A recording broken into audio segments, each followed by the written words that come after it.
అందరికీ నమస్కారం. నేను మీ చిలకమర్తి ప్రభాకర్ చక్రవర్తి శర్మ. ఈ మధ్య కాలంలో సోషల్ మీడియాని ఉపయోగించి చాలామంది నోటికొచ్చినట్టు మాట్లాడడం, ముఖ్యంగా అనేక విషయాల్లో మంచి కన్నా చెడుని వ్యాప్తి చేసేటువంటివి ఎక్కువ అవడం. అయితే అవతల చెడే అనేటువంటి విషయాన్ని కూడా జనాలు ఆనందంగా తీసుకునేటువంటి స్థితి మనం గమనిస్తున్నాం. అయితే మనకి అనేక విషయాలు సమాజంలో జరుగుతున్నప్పటికీ, ముఖ్యంగా సనాతన ధర్మానికి సంబంధించినటువంటి విషయాలు, హైందవ ధర్మానికి సంబంధించినటువంటి విషయాలు, జ్యోతిష్యానికి సంబంధించినటువంటి కొన్ని విషయాల్లో చిలకమర్తి పంచాంగ రీత్యా, అలాగే చిలకమర్తి ప్రభాకర్ చక్రవర్తి శర్మ అయినటువంటి నేను కొన్ని సూచనలు మాత్రం తెలియజేస్తున్నాను.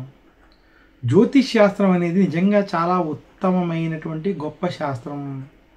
మన ఋషులు జ్యోతిష్యాన్ని శరీర భాగంలో కళ్ళతో చెప్పబడి సూచించడం జరిగింది. అసలు జ్యోతిష్ శాస్త్రం లేకుండా హిందూ ధర్మంలో, సనాతన ధర్మంలో ఏ పని చేయడానికి లేదు. మనిషి పుట్టినప్పటి నుంచి అసలు మానవుడి యొక్క జాతకం అతను పుట్టిన వెంటనే చూడాలి. చాలామందికి అపోహలు ఉన్నాయి, పుట్టిన పిల్లవాడికి జాతకం ఏంటని. తప్పది. పుట్టిన వెంటనే జాతకం ఎందుకు చూడాలంటే, అతనికి గనక ఏమైనా ఆయుష్ దోషాలు ఉన్నాయా, గ్రహ దోషాలు ఉన్నాయా, ఆయుష్ కోసం అయినా శాంతులు చేసుకోవాలా, నక్షత్ర శాంతులు అయినా చేసుకోవాలా అనేటువంటి విషయాలు పుట్టిన వెంటనే చూడాలి.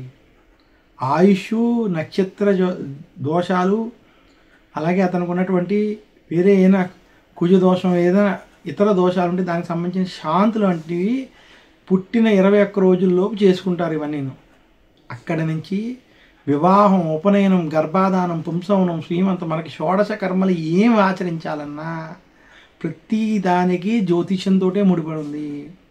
ఆఖరికి ఒక వ్యక్తి చనిపోయినా కూడా దాన్ని కూడా జ్యోతిష్యంతో చూడాలి. అంత గొప్ప సైన్స్, అంత గొప్ప విషయం చెప్పేది జ్యోతిష్ శాస్త్రం. అలాంటి జ్యోతిష్యాన్ని ఈ మధ్య చాలామంది, పేరు కూడా తీసుకోండి, వేణుస్వామి లాంటి వారు అనేక మంది ఇష్టం వచ్చినట్టు మాట్లాడడం, ఇటువంటి వాటిని నేను ఖండిస్తున్నాను. ఒక వ్యక్తి జాతకం చెప్పాలన్నా, ఏం చెప్పాలన్నా తన యొక్క డేట్ ఆఫ్ బర్త్ టైం ఖచ్చితంగా ఉండాలి. కనీసం డేట్ ఆఫ్ బర్త్తో గోచార ఫలితాలైనా చెప్పగలిగేటువంటి స్థితి ఉండాలి. ఇవేమీ లేకుండా ఎవరైనా ఇష్టం వచ్చినట్టు మాట్లాడితే ఇవన్నీ అటువంటివి మాత్రం నమ్మద్దు అని ప్రజలకు తెలియజేస్తూ,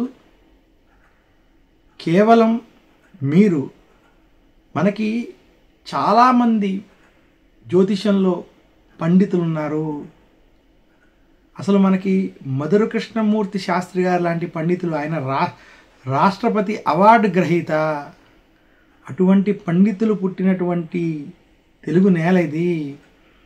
అలాగే గొప్ప గొప్ప పండితులు జ్యోతిషంలో ములుగు రామలింగ శాస్త్రి గారు లాంటి వారు ఎంతో జ్యోతిషం మీద పరిశోధన చేసినటువంటి వారు ఉన్నారు మన యొక్క తెలుగు రాష్ట్రాలలో.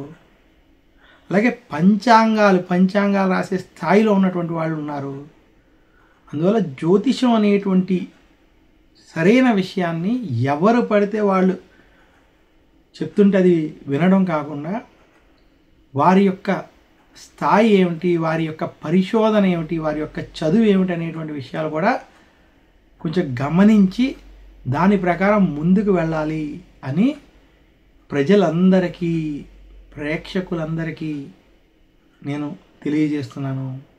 మనకి సనాతన ధర్మాన్ని ప్రచారం చేయడంలో చాగంటి కోటేశ్వరరావు గారు, గరికపాటి గారు, మల్లాది చంద్రశేఖర శాస్త్రి గారు, అలాగే సామవేదం శర్మ గారు, ఇలాగ అనేక మంది ప్రముఖులు, ఎంతోమంది మనకి మంచి మంచి విషయాలను అందజేసినటువంటి తెలుగు రాష్ట్రాల్లో ఉన్నటువంటి వారందరికీ కూడా ఒకసారి మనం దృష్టిలో పెట్టుకుని, ఏది పడితే అది, ఎలా పడితే అది సమాజంలో జరిగేటువంటి దాన్ని ప్రోత్సహించద్దు. సరైనటువంటి వాటిని మాత్రమే మీరు ప్రోత్సహించాలి, సరైనటువంటి వాటినే నమ్మాలి. ఇలాంటి వాటిని మనం మీడియా ఛానల్ వాళ్ళు కూడా, అందరినీ కూడా నేను విజ్ఞప్తి చేసేది ఏంటంటే, మంచిని తీసుకెళ్ళడానికి మీ ప్రయత్నం చేయమని కోరుకుంటూ, సర్వే జనా సుఖినో భవంతు అని కోరుకుంటూ సెలవు తీసుకుంటాను. నమస్కారం.